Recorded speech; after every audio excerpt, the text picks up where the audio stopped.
was offended.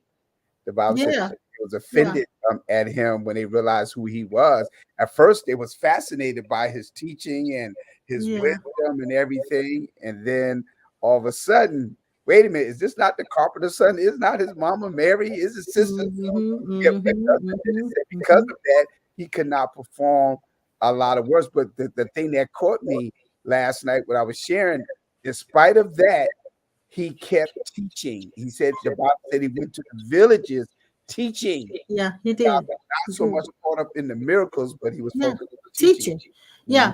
And I just went live because we were already I talking. So saw I'm, that. yeah. Because we were already talking. And hey, Linda, our super fan is here. We were already having a conversation. I thought, well, let me just go live here because we were, but we're talking our church talk again, Linda. How that we in our, I say in the early days of us doing church as pastors, we experienced a lot of miracles or a lot of phenomena happening during our church services. um, it was prevalent, and now it's not. So that was what we were discussing, and how that it seems that that era has kind of left, has dissipated or whatever. Although I feel the hunger, we feel the hunger, we talk about it a lot, the hunger for there to be the completion of this awakening experience, where there are miracles, where there are supernatural things done that we didn't have, we've had before. Where we are and where we have been and who we have always been and can never ever stop being that. If there's anything that causes the attention to go for making any changes in identity, that automatically, if the church would understand, but everybody, where did they get the terminology, the man upstairs, or he'll take care of me? And I'm gonna be honest with you. My insight from what has happened in the now,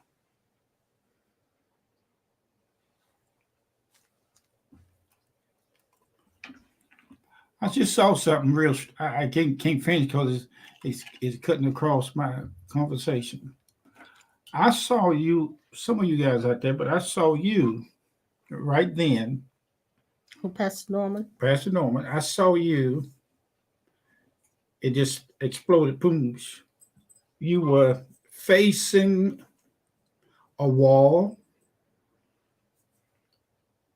Oh, really? Okay. He's saying, face the spiritual abilities. All right, I'm going to stop there and we'll start over again. I'm trying to put it in the words. See, here's the clue. When you, if you don't have the right verbalization, since we are in this world, you may or may not get a response from spirit abilities. Everybody thinks you have what you say, speaking positive and not speaking anything negative. But here's the clue to this thing.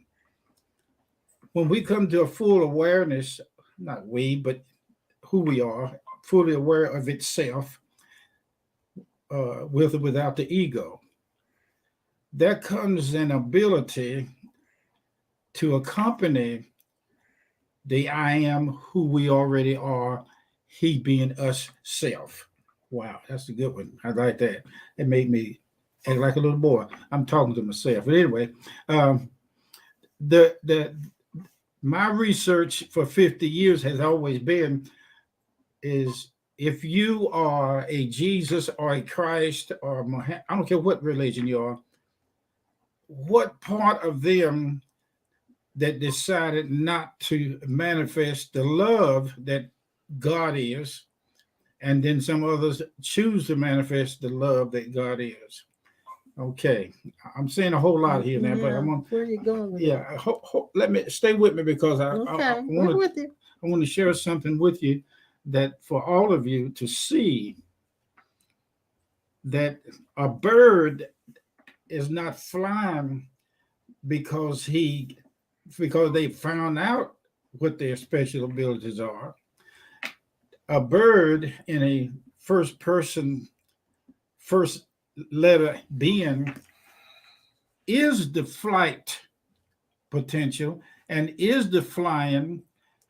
They are the actual miraculous, normal, everyday abilities that they don't contemplate with, nor do they go to school to find out about. They are so there. And the reason why Jesus was working miracles because compassion, a love that is not translated into the love that we operate in over here in the physical world. There is a place where I'm beginning to see the less importance of a quotation, the less importance of trying to go somewhere to get or to hear somebody say, if I go, motive is already changed. If you ever learn how to roller skate, I mean, really roller skate, and you know, in the old days, you had to put your shoes inside of roller skates to skate. What if you come in one day, you take your shoes off, and they still stuck in the skates? Well, you got to find you another pair of shoes. Now, here's what I'm saying now. I'm going to say it. I'm going to bring it all around. The ego designed this thing, which is ego is not even real. It doesn't even exist. It's just a mind thing. Yeah. And the ego is the one that is operating in this area called demons and deliverance. But okay, here we go. Here we go. We got people that are constantly waiting on God, looking for God, asking God to show up, asking God what's the next step, asking God, can I go here or go there, asking God, what church am I to go to this morning, asking God, what is my calling, asking God, I need this, I need this, will you give it to me, can you help me find it? It's people all in the hospital now asking God to heal their loved ones and to not let them leave them by themselves. What is failed to be noted is anything you asking, here it comes. Anything you asking God to do, you're talking to yourself. You're asking yourself to do it. I ain't talking about mama self. I ain't talking about birth certificate self. I'm not talking about July, January, February, March, April, and all that. I'm not talking about that kind of, Have you realized yet what we say when we even the unction or the knowing that God is in me? There's some people, it's all over the globe. The essence, it's all over the globe. Everybody talk about God like he's not in them. But yet when somebody come up and go to talking to them about God in them, they can switch over and go talk the same thing. That to me is, if I was on stage with somebody like that watching, I would be in stage fright. Because once in a while, you don't never know at such a time that your inner self sees fit. God shows up in the 5 or 6 senses, or that part of us is perceivable to this world. I mean, there's no restrictions on this. It wouldn't be any restrictions on God if our ego or whatever the false said put those restrictions out there. I wish I could say it all in one big word. There will come a place where the miraculous will be so normal with us. And some of people in the course don't even mess with this part at all. And because they don't mess with us, others don't mess with it in the church or listen to our voice now, They said, well, God didn't want me to have it. And besides, I don't need it anymore, because if I find that I'm one with Jesus or one with Christ and one with the Spirit, that covers everything. Yeah, it covers. But somebody's feet is sticking out from under the cover because something has convinced them that I'll pray for you, I love you. But Jesus had compassion on the people to where he fixed it for a fish and loaves to be served to them. That was a miracle of supply. Our infinite eternal self is waiting for himself to move out of the way so that he can reveal this to all of us from the course on down through the Bible and ancient teachings. We've been told that if all this stuff is going on with people that are not in church, it's the devil, it's the occult.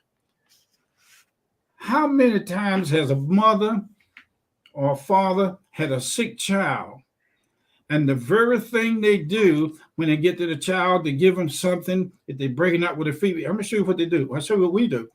We walk up to them and we do this. Baby, it's going to be okay. If that ain't laying on of hands, I don't know what is. We think that in the church we were taught to lay hands on the sick and they shall recover. Mama is laying hands on her baby because she loves the child and don't want to see it suffer. And it got nothing to do with a gift. But I think what has happened, we use words to try to describe through words that are inadequate to find to say over this situation. You have to see it, you have to experience it, and she and I and you and some of the others listening out there, we can't go back. We have seen this energy come through us. Mm-hmm. We have witnessed it. Mm-hmm.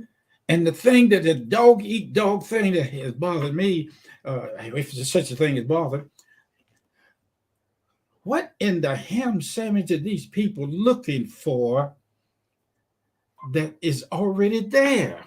Can we jump in? Yeah, please do. I'm trying to stop because I got a grief and a burden here, and I'm trying to dissipate and get it out because it is very important that love lifted me. Love lifted all of us. Yeah. Yeah. Okay, yeah. Go ahead. I wanted to kind of backtrack just a little bit where we were talking about why don't we see those things happening now?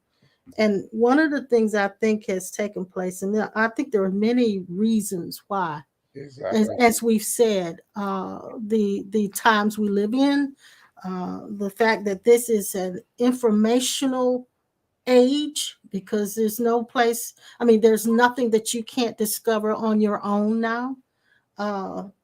So I think people are more attuned to hearing something that will help them live their day-to-day life rather than just smack me on the head and I'm going about my way. And I think that's caused many ministers to have to shift to a teaching mode of how to practically deal with life day to day. And so I think that has something to do with it. And as well as I know that when we first started ministering, we were so gullible and so naive and dared to believe like a child would believe in Santa Claus. Mm-hmm. And I think that created it's like a faith atmosphere or a faith environment that really allowed those manifestations to take place. And so knowing too much, and I have to say that I think we have now learned too much. Mm-hmm. And it has interfered with that childlike faith. Because like you said, we can't turn the clocks back. We've seen too much, but we've also learned too much. Mm-hmm. And because of that now, for myself personally, whenever where I used to would, if someone was sick or needed something, a deliverance or anything from a habit or anything like that, I would jump it, pray for it, and say, in the name of Jesus, it's done. And a lot of times it would be done.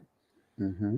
But now I know about the sacred contracts. Exactly.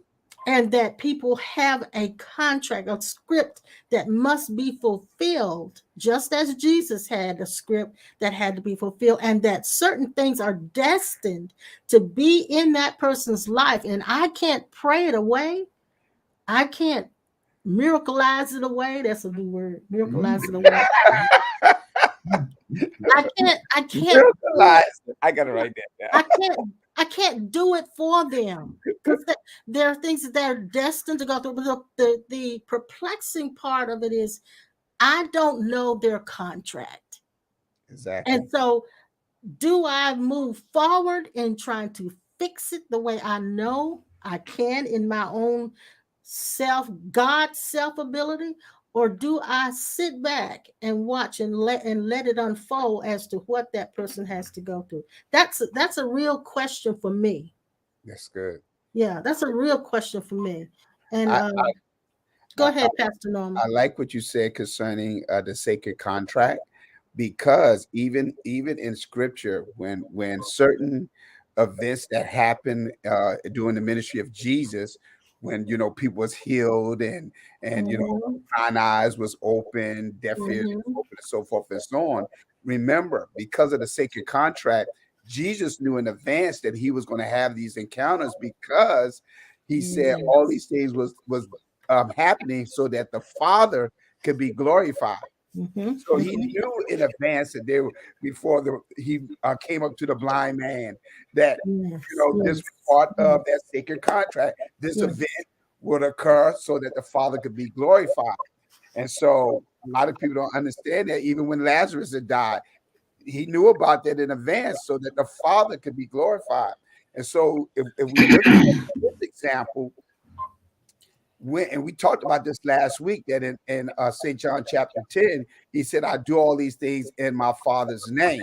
So again, we already established the fact that when we talk about doing things in the name of Jesus and Jesus doing things in the name of the Father, it had nothing to do with a name. It had to do with the nature, the character, the oneness, the beingness, like Dad says all the time. And so if we really look deeper in the ministry of Jesus, it was all about operating oneness. And so you made the statement concerning we learn so much. And I talked about that because that's part of the thing of familiarity. When you come to a place where you have learned so much that now that you don't add as much value on something or someone like you once did. You begin to reject, you begin to despise, you begin to not see them in the light that you used to see them. And I think that is what's happening with our sacred gatherings. Even I had a conversation with someone in the store this morning that they were telling me that a lot of people have not come back to their service, to the services, even though the doors of the church are open. It is a different time, like you said, a different time. And the key is that we needed to get back to the teaching and not the sensationalism of preaching to excite the people. And so Dad made a comment earlier about the spirit. I think this is the time, the perfect time for us to become more aware of who we are as him as us, and not get caught up into the sensationalism. So, of course, there are a lot of people that's looking at this as an unfavorable thing that's occurring around the world and with the church, but I don't see it that way. And it's source of perception, because the key to the whole thing is back when we was coming up, when we were witness those miracles and those signs and wonders, it was based off of what you said. And that's what I've been teaching on last night, creating an atmosphere for miracles. Faith. That's what we did. Our belief, our faith created that atmosphere for that manifestation. And so now people's beliefs have changed.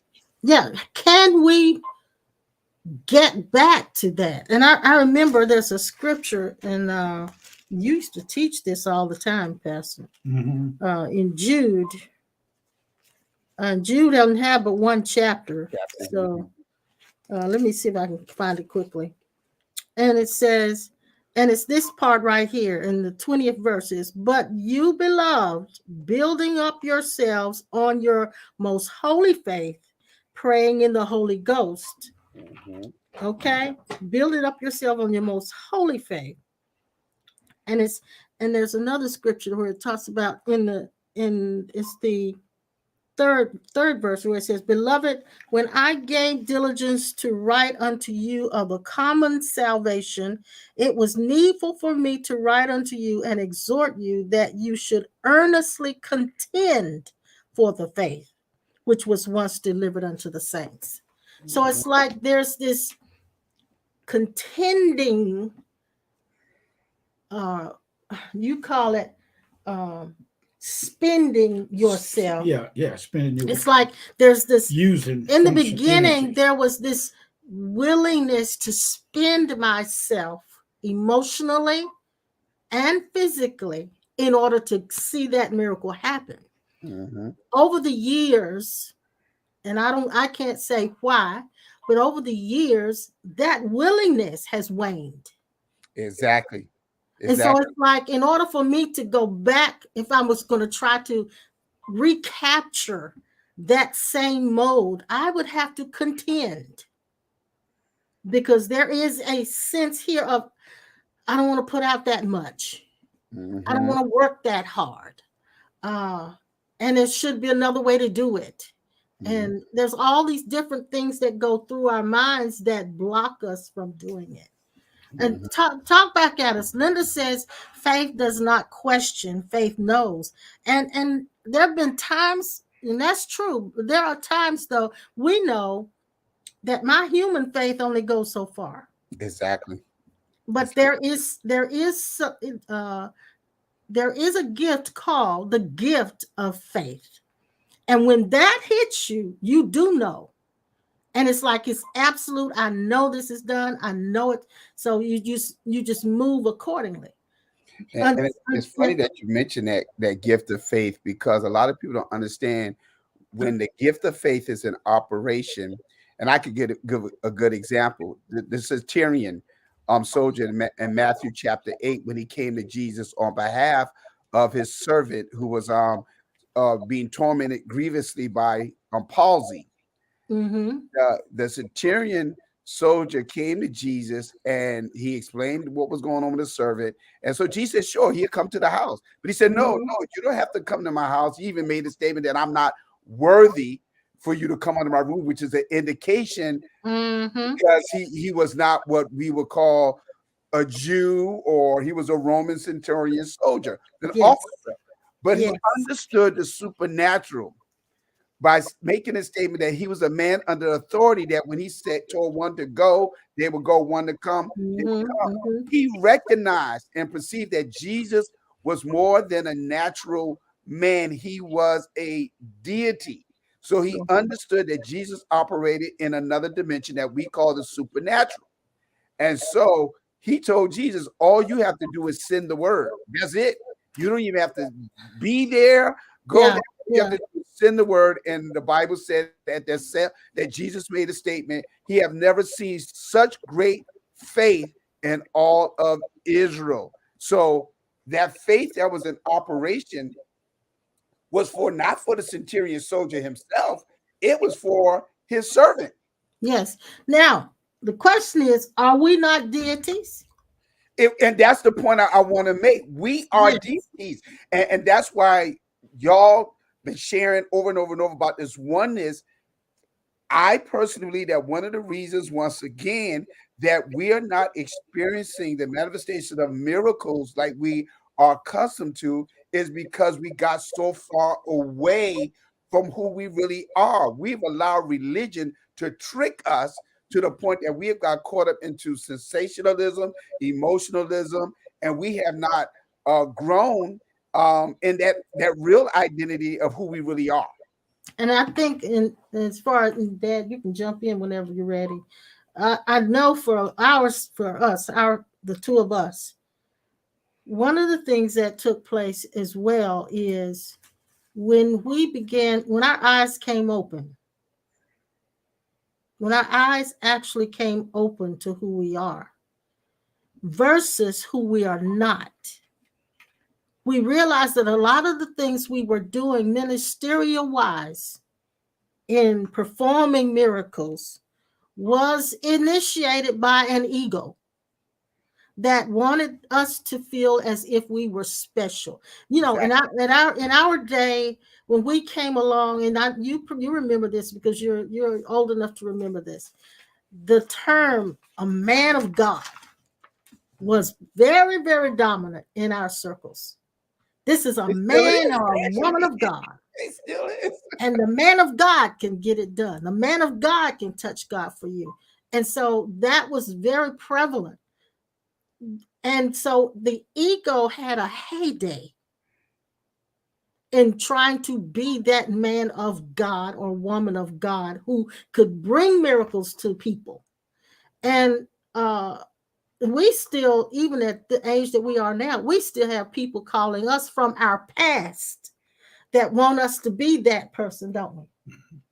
They want us to do something and give them a quick fix. Pastor Norman, I'm going to tell you something, all of you. Once you touch life, you don't want to go back to death. Yeah, that's true. Mm-hmm.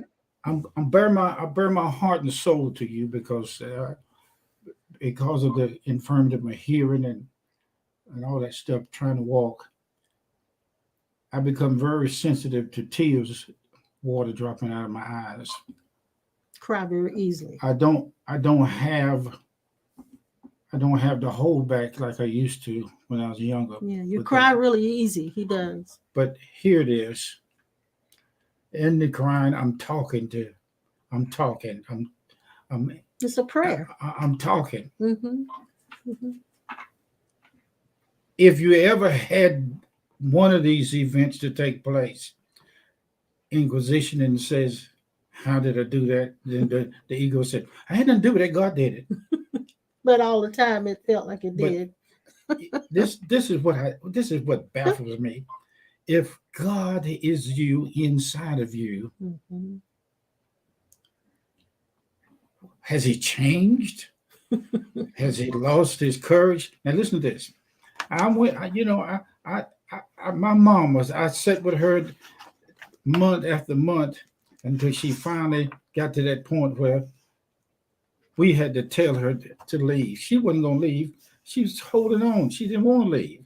She's attached to all these things, especially to her being here. Mm-hmm. I looked at my mom and I looked at them people in the hospital. In order to keep from crying, I have to look at what Jesus said. I was sick and I was naked. I was hungry. Mm-hmm. And He said, if you did it unto the least of them, you done unto me. I'll give you another example. I had trouble. I've been having trouble with Laverne's husband leaving like he did.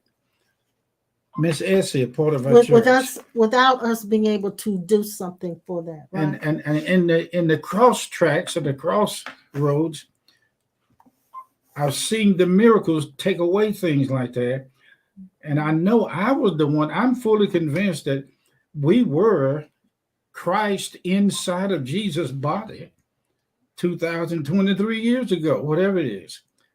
That ability that I was able to allow to come through me hadn't gone anywhere. It hasn't gone. But I noticed this now.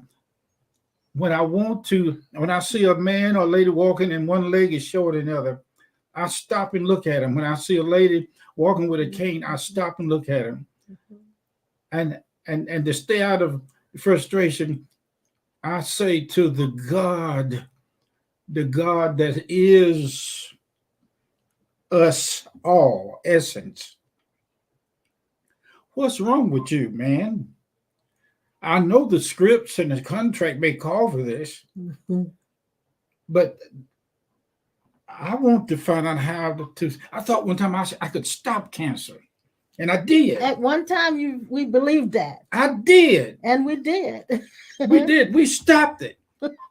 And yet I have people calling me, and when That's why I don't go visit people or things like that. Not being selfish. They don't need to see me.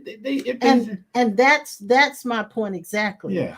When our eyes came open to who is here doing the miracles, it was no longer I'm going to jump in there and prove God can do this. That mode just dissipated and it dissolved.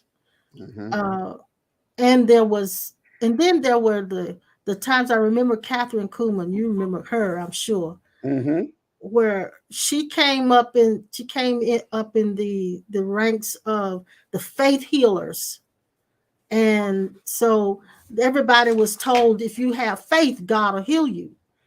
And so Catherine was disturbed because she would go to these healing services and she would see so many people who were believing and had faith, but they would walk away still sick. That pushed her into her own ministry of healing, where she no longer restricted people from being healed because of their faith or lack of faith. We went to her services, and when we got to the porch the night before, people were being healed on the porch. A man who was walking by, not knowing what the whole service was for, got healed of deafness and had to come into the church to see what was happening there because his healing came, because he could hear. It had nothing to do with his faith, had nothing to do with him applying a belief. And we have seen that happen. And now it bugs us. It bugs us because we don't see it happening now. But see, that's the key that you just mentioned. And that's what I was elaborating on last night, and even I'm trying to get across now, that there was an atmosphere that was created, which y'all talked about before even Catherine Kuhlman came out on the stage. People were just waiting. There was an atmosphere, and it was beyond just people's faith. But this is a thing, Pastor Norman, and that's true. Inside that service, there was a wonderful, beautiful atmosphere. But people were getting healed the day before on the porch. In the middle of downtown Pittsburgh. There was no atmosphere. And when I mean atmosphere, and that's what, because I had to give a definition. Okay. I'm talking about what, and this is what I shared on yesterday. When we talk about atmosphere, it is the surrounding, prevailing, and pervading mood or emotional tone over an area. And it was a group thing, yeah. That dominant. I mean, that's over an area. Ain't got nothing to do with a church. Like, for example, right now in America, we're dealing with what we call unrest. All the things that we're seeing with gun violence, and even what we witnessed, the heckling at the State of the Union, yeah. That's an effect of something else. All right. And we're using the word unrest. That is the emotional tone that we're dealing with. And so in that situation, where those miracles was happening all around, what I'm saying, there was something that was dominant, that was spreading throughout. And I know what it was now. Out the area that went beyond just our faith. I know what it was too. When I go back, after you said that, I can go back and reflect on what was on that porch the night before Catherine Kuhlman's healing service. What was on that porch were people with expectancy. There was no music. There was nothing else. There was just people with expectancy. A group. I can't even find the word for it, but it was a mentality that the whole group had, an emotional state that the whole group had. Yep, one thought. They all connected through that expectation. There was that one dominant paradigm, dominant mindset, and it goes back to oneness again. That's what I'm saying. Even when we study Mark chapter 6, when Jesus again could not perform the miracles. The Bible said he could not do it because the people began to despise who he was when they recognized, perceived who he was from the natural, and they did not identify. They was offended by what he was saying because of who he was. And at first you was excited when you didn't recognize who he was. Now you recognize, oh, this is Jesus. We grew up with him. He's the carpenter's son, and so forth. And now you're offended. And so because of that they became the Amplified said that disapproval blinded them that Jesus was the anointed Messiah. It literally blinded them. And so that's what we're dealing with. We're dealing with being affected by outside forces that is causing us to dishonor one another, to not recognize, like I recognize who y'all are beyond the flesh. And we talked about this last week. We are to know no man by the flesh, but by the Spirit. What takes us back to oneness again. Go ahead, Dad. God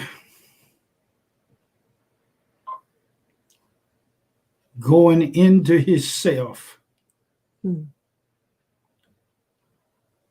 He goes into himself to find out who he is and who he always have been.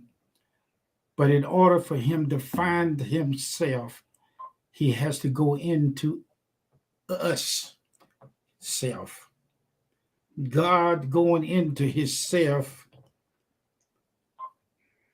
was looking for himself and what he looked like and what he was.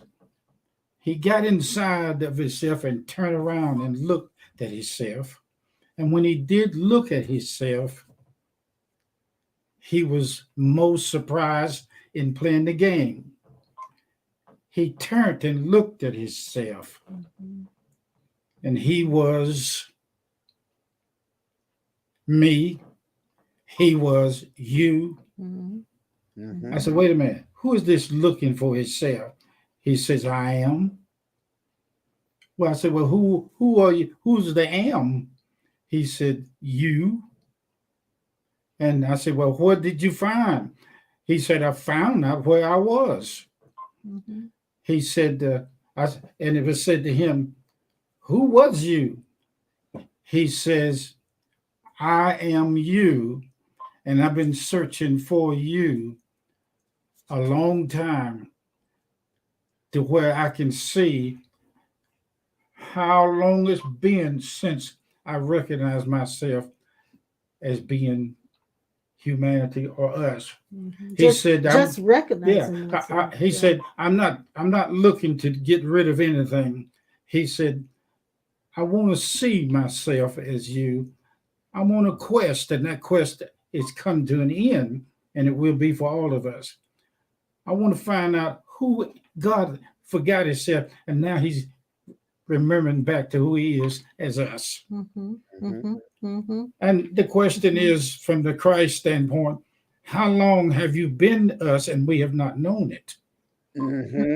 Therefore, I say unto you, anything you ask the Father himself for, he grants it to you in the form of who I am, you are.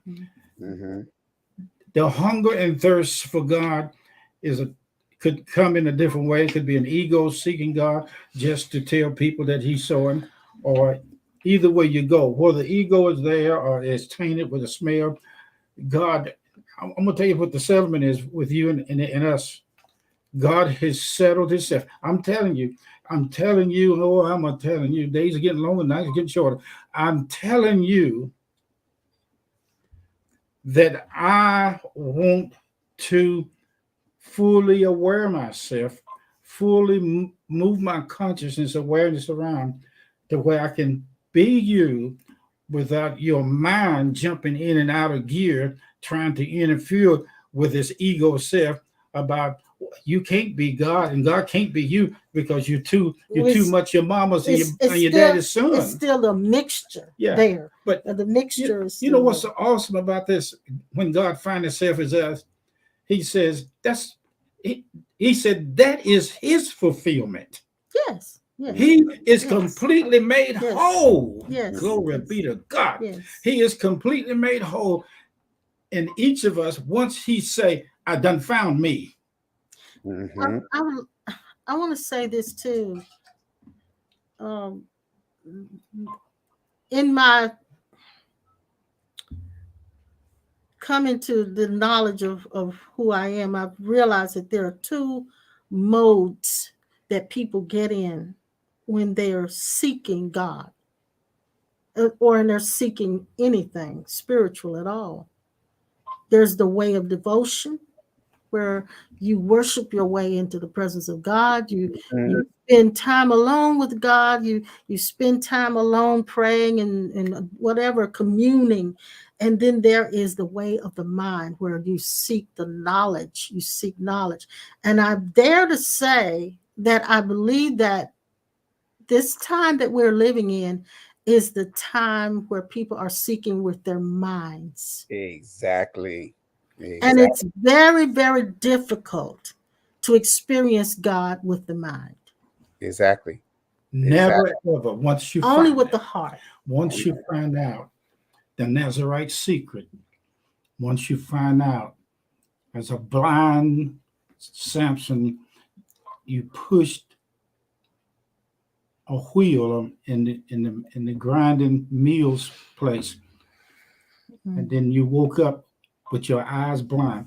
Samson woke up with his eyes blind, but he woke up seeing with another set of eyes. Mm-hmm. Mm-hmm. Now, the Lord said, He said, Spirit said to him, they said, when I am fully aware of being you, He said, that's my birthday. That's His Valentine's Day.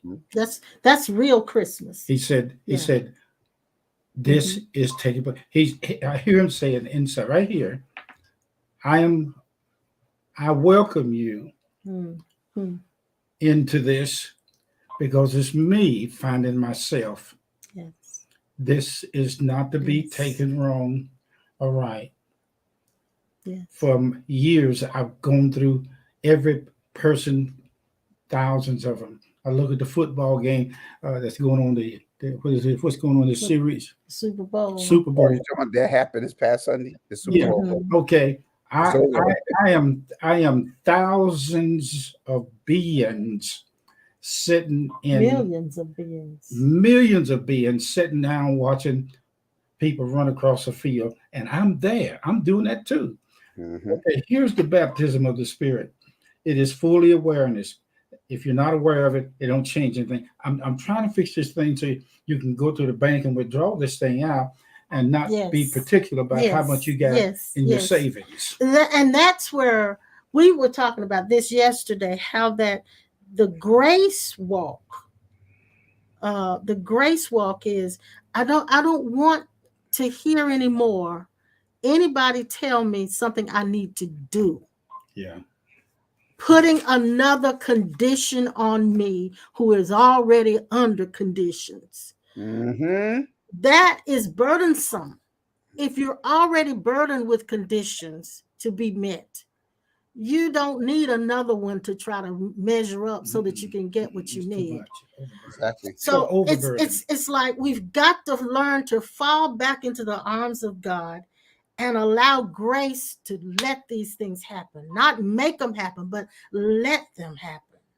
Mm-hmm. And that requires us to do what? To do nothing but, like you said, allow God to become aware of Himself right here. The olive oil is squeezed. It's crushed. It's crushed and squeezed. Squeezed. Squeezed. Is that a word? It's squeezed. Squeezed. They I have to write that one down. Squeezed. Squeezed. Apples. I think we've been squeezed. Yeah. Apples are squeezed. Lemons are squeezed. Ginger and carrot juice before going to bed at night sets the belly to a place where it can be squeezed in the sleep. Mm-hmm. Now watch this. He never slumber, he never sleep. Mr. Grumple never lose a fight. because Mr. he's Grumple? because he's the Mighty Mouse. Oh, That's that song that you singing in cartoon Mighty Mouse. Grumpo? I'm not familiar with we Grumpo. went way back. I don't know. That must be way before my It's time. a Mr. Grumpo That's never before lose the I don't fight. even remember Mighty that Mouse. That's the song. Go online YouTube and go down and look up the cartoon Mighty Mouse. Mm. Mr. Oh, well, yeah, I Grumpo. watched Mighty Mouse. I'm familiar with Mighty Mouse, but I'm not familiar with Grumpo. I have neither. Well, the Grumpo is in a song. Mr. Grumper never lose a fight. Are you sure it's Yes, Mr. Grumple? it may be pronounced different, but Mr. Grumpo never lose a fight. Okay, go ahead. So what you he's saying? the Mighty Mouse. I gotta find that. I'm going to look for that too. But what were you saying about it? He never loses a fight. There is no such thing as the Mighty Mouse that we are. That's good. Lose a fight. We always will come back to this.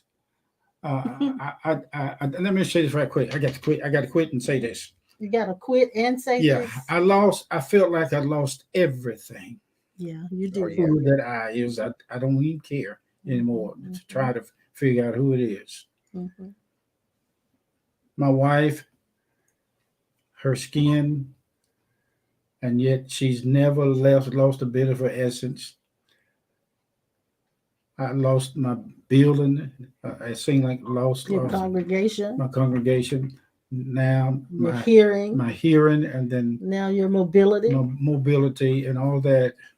And somebody said, "Well, I saw you going through the trials and the dark side." You know what? Tell me something I don't know. I'm gonna tell you like David said. In hell, you lifted your eyes too. I think we're already in hell. And we live on the cutting edge. Yes, we do. We do. What's going to be taken next?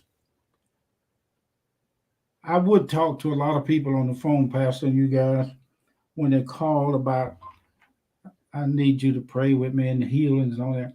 I stay away from it. And yet there's a part of me that wants to go to it. Mm-hmm. Mm-hmm. I know the compassion is still here. Yeah, I know down through here that there's a weakness there. It's a it's a weakness. I know what I can do in first person. He taught me. Taught me how to operate from the inner first person. Yeah. Not second, third, the fourth, inner and man. fifth. The inner man. Yeah. No need to wonder. I say, fix my wife. I say, and she had the kidney stone and she's in a wheelchair and I'm looking at her in the hospital in a chair and they won't let me go in. That was torturous. It was. Yes, I dealt with that. I had that. Ooh, I couldn't go in. I've never had like that before. I know. Do you know what it's like to see Jesus Christ in every? It's like when I go to a crowd anywhere, I'm seeing him so much that I have to deliberately talk about things that they want to talk about and still see it. And yet he's not performing miracles. That's right. But we're seeing him.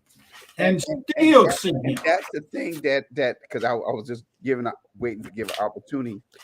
I made a statement last night. In all actuality, in the spiritual realm, the supernatural realm, there is no such thing as a miracle. No, a miracle is a miracle when whatever going on in this realm of the spirit of supernatural manifests in the natural realm. Now it is an event that goes beyond understanding on human power. Yes. A miracle, and it's ascribed to a supernatural cause. Yes, that's what I wanted people to understand. Miracles, well, what we call miracles, they are not considered miracles in the realm of the supernatural. Right. They are everyday occurrences. It is their norm. Yeah. It is their norm. You know, this spirit. We call it a miracle because it's not an everyday occurrence or event. And that's where I believe the Spirit of the Lord is in this time of awakening that when we come to that place of oneness, what we used to call something extraordinary would be our everyday occurrence. It would be our norm. Yes. And it Yes. goes back to expecting again. Yes. This is my norm. Exactly. So when the church, when we used to have the miracles and stuff happen and so forth and so on, everybody would be excited. They would be wild. Oh my God.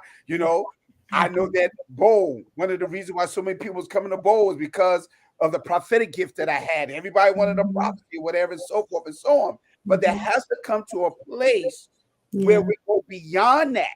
Yes. You see what I'm saying? Yes. We go beyond that as a people. Yes. Come to the point of maturing that I'm not going to get something. I'm just coming to be. Yes. Yes. Yes. And so when we all could just be or be in oneness, the things that used to wow us would not wow us anymore. It would be our norm. And that's when we talked about that. We're now, after the pandemic had happened, we now talked about making adjustment to a new norm. But it's the same thing in the realm of the spirit, adjusting to a new norm. Had an incident that happened on 2 Sundays ago. I was given a teaching on about atmospheres, and when things are shaking, shiftings occur. And so I started giving the example and the demonstration of earthquakes. All right. Just talking about how earthquakes occur, what happens is something that happening in a realm that we do not see, is underneath us, but we're feeling the effects of it on the surface of the earth. All right. Saying all of that, only for me to wake up the next morning and what happened in Turkey and Syria. Earthquake, You see what I'm saying? Yeah.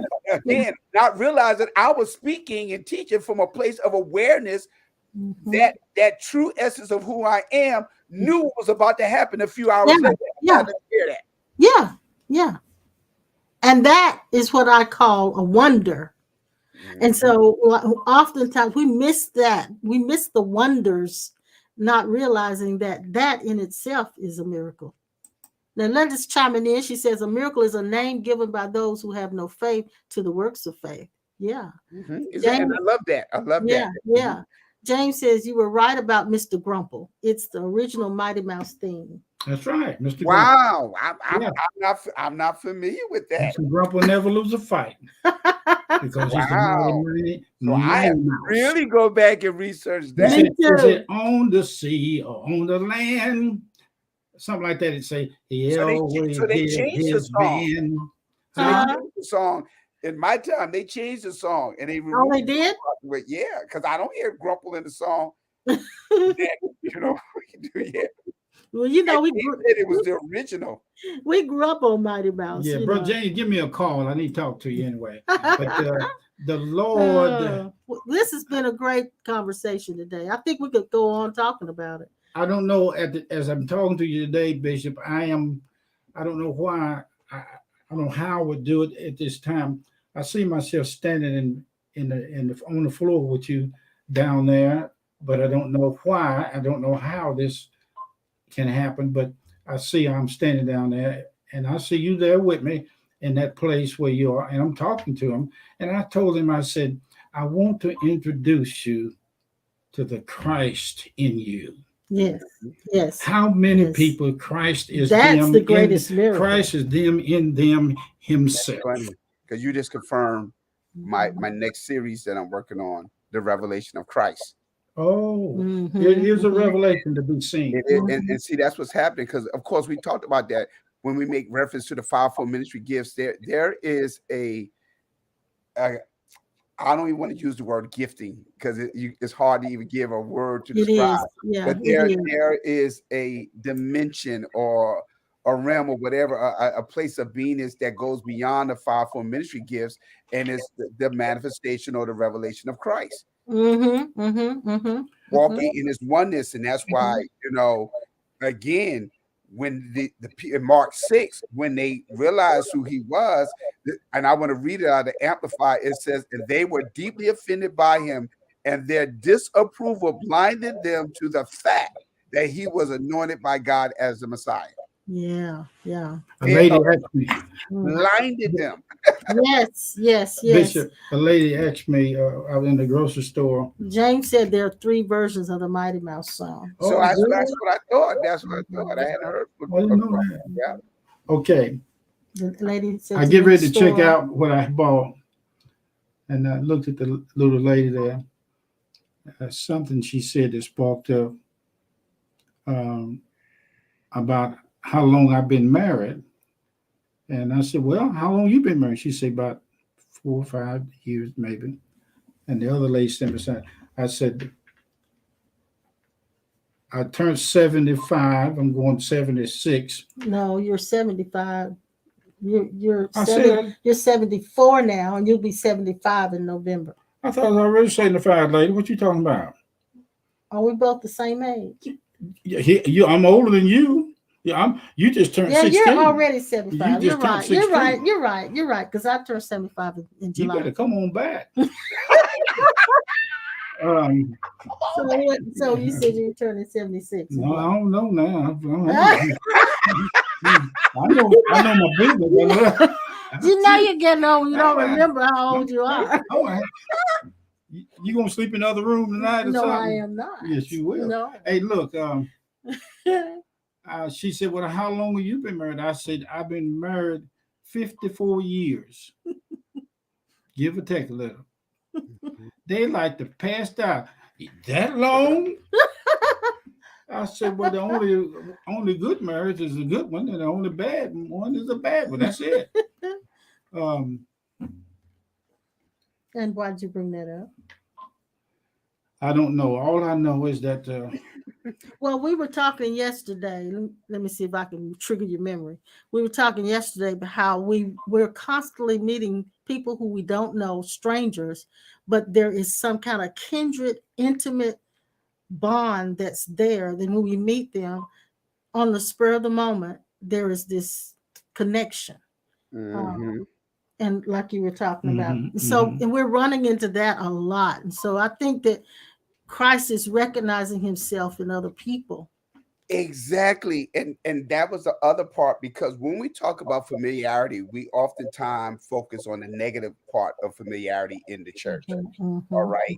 Where we think people becoming too common with one another. But there is a positive side of familiarity that makes reference to being intimately connected. Yes. There's an affinity that is there. And so forth. And we don't highlight, nor do we teach or discuss that part of familiarity. Every time you hear the word familiar in the church, they immediately think of an evil spirit. Immediately. Yeah, in our circles they do. That's true. Exactly. That's true.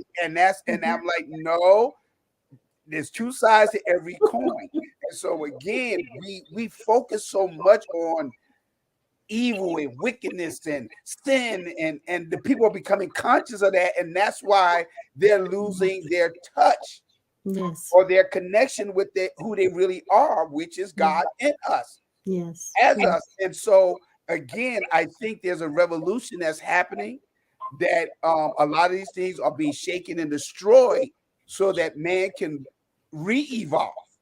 Yes. You see what I'm saying? We have lost touch with who we really are. We have totally lost touch. Even right now, you mentioned something earlier about the different side of knowing and there are two modes: the way of the heart and the way of the mind. The mind. Right now, I just watched this thing on Sunday. Right now, scientists are working on experience is going beyond the artificial intelligence, the AI. They're now trying to build machines or bodies, robotic bodies, and trying to discover how we could put our mind or our essence into that. Yes. Which means you will never cease to exist in the realm of the physical. Right. You see what I'm saying? So now they're trying to figure out because they got some experience where people that have been crippled by accidents or whatever, that now they have connected it, and by just a thought in their mind, they're able to move a hand area. So they're working on this thing, trying to figure out how can we build mechanical or robotic bodies and put our minds into it. And they'll probably do it. Oh, They'll probably do it. all because of who we really are. Yeah. The Yeah. expression of God. It is. It is. The creator. Exactly. Yeah. Mm-hmm. Well, if you look at the internet, that's the fulfillment of the scripture where all things. Mm-hmm. Because you can get all kinds of information just from going through that little internet thing. So I think we have adapted to this world of limitations and created all kinds of ways to perform miracles that, even though they don't appear to be miracles, they are miracles, like what you're talking about now. Yeah. Exactly. Well, anyway, we've had a great conversation. It's been good. It's been good today. Yeah. Thank you. Thank you, Pastor Norman, for all your input. And I can see you're gearing up for that series. I can see you gearing up for it. Yes. Oh, yes. I was even someone shared with me this week that some of the people are saying, he don't preach like he used to preach anymore. So I don't know if that's a good thing or a bad thing, but I told them, I warned them before we open up that the man y'all once knew is no more. I think it's better. I'm concerned about really learning, maturing. I don't just want to be. I don't want to be caught up in the hype anymore. Yeah. And if the hype happens, if the hype happens, it can happen. But your goal and your target is to actually teach so that they will evolve. And I understand that, and I really appreciate that from you. That's a great thing. They don't realize what they're getting. It's very valuable. Very valuable. So you're doing a good job, young man. Appreciate that. Thank y'all. I got the greatest teachers and parents in the world. So all right. Well, we're hanging in there. We'll be back next Thursday, Lord willing, and the creek don't rise.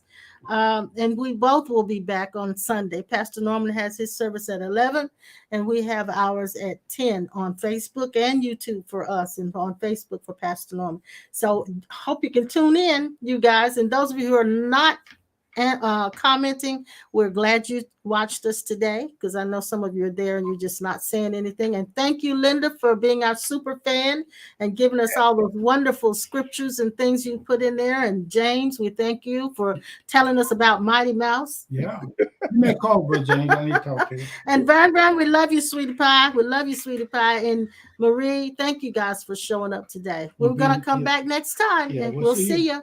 Okay. See y'all later. Have a great one.